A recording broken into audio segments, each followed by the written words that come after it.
ही जब दुनिया को ये अपने आप ही अहंकार हो गया है कि हमको इसकी जरूरत नहीं है। एक आदमी था, ये असली कहानी है, अमेरिका में लॉस एंजलिस में एक आदमी था, तो उसने एक बड़े बड़े अपने जूते बनाए, प्लास्टिक के जूते बड़े, और काफी बड़े बनाए, और वो समुद्र में चलने लगा।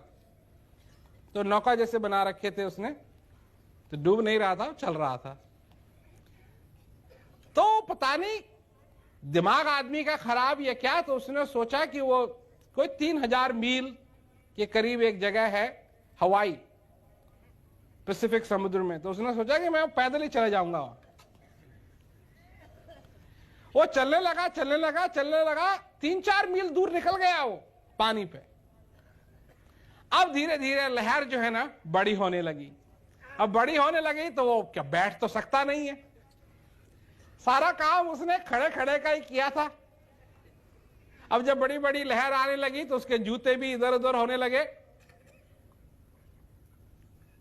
तो सेल फोन से वो फोन करता है, और इमरजेंसी जो नंबर होता है उसमें फोन किया उसने, और कोस्ट गार्ड वाले आए और उसको बचाया।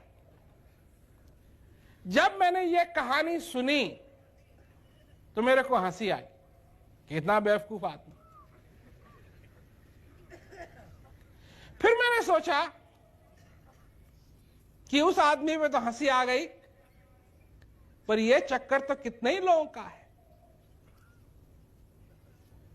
जिन्होंने अपनी नौका बना रखी है उठपटांग, और भवसागर में कूद गए कि चले जाएंगे, क्या बात है, कोई बात नहीं। और जब लहरें बड़ी बड़ी होने लगती हैं तब किसको फोन करोगे?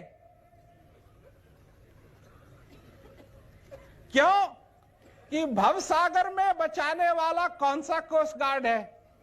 भवसागर में बचाने वाला कौन है? क्योंकि ये जो बेवकूफ आदमी था ना, इसको नहीं मालूम था कि क्या होगा, पहुंच गया, और अगर कोस्ट गार्ड नहीं होता तो ये तो डूब जाता।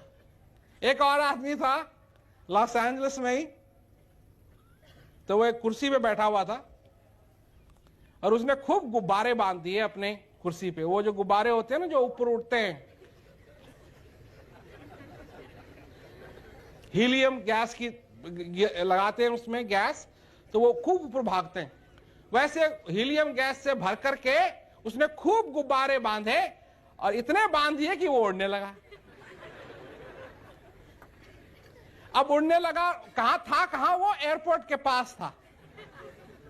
तो हवाई जहाज में बैठे पायलट रिपोर्ट कर रहे हैं कि एक आदमी कुर्सी पे बैठा हुआ है, और अभी अभी हमने उसको पास किया। तब जाकर के लोग क्या कहते हैं, पुलिस वाले आए हेलीकॉप्टर से, और क्या कहते हैं बंदूक से एक एक गुब्बारे को मारना शुरू किया। वो धीरे धीरे धीरे धीरे धीरे धीरे धीरे नीचे आया। है ना मजाक क्या कहानी, पर ऐसा हुआ। मनुष्य ने भी बिना सोचे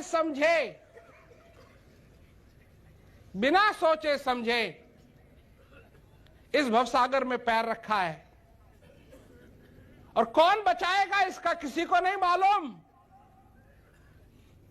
और गुरु का लोग मजाक उड़ाते हैं। सबसे बढ़िया बात,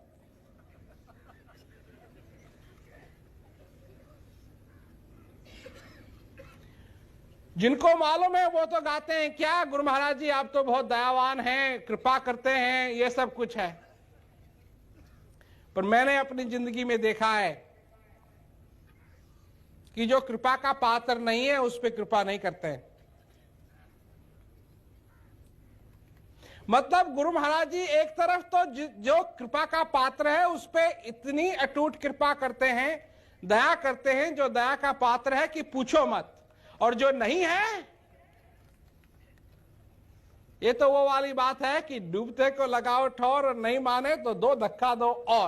और ये बात मैंने गुरु महाराज चीज में देखी है कि जो समझना चाहता है उसको समझाने के लिए कोई उनका अंत नहीं है, और जो नहीं समझना चाहता है उसको दरवाजा दिखाने के लिए कोई 1 मिनट की भी उनको देरी नहीं लगती है कि वो है दरवाजा, उधर से जाओ। तो भाई मैं बात कर रहा था कि मनुष्य की क्या क्षमता है।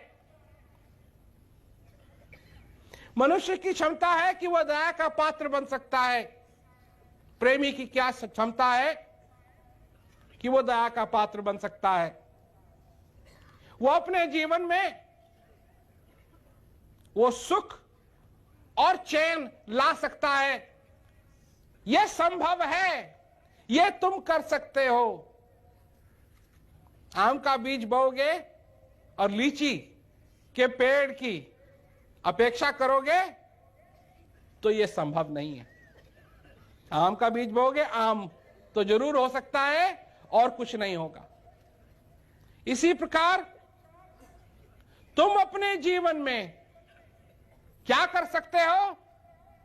तुम दया के पात्र बन सकते हो, कृपा के पात्र बन सकते हो, अपने जीवन को सफल बना सकते हो। यह तुम में क्षमता है। हर एक व्यक्ति जो इस पृथ्वी के ऊपर चल रहा है, बैठा हुआ है, जीवित है, उसके अंदर ये क्षमता है। तुम में ये क्षमता है कि तुम अपने जीवन को सफल बना सकते हो। और चीजों के बारे में मैं नहीं जानता, हो सकता है तुम में और चीजों की भी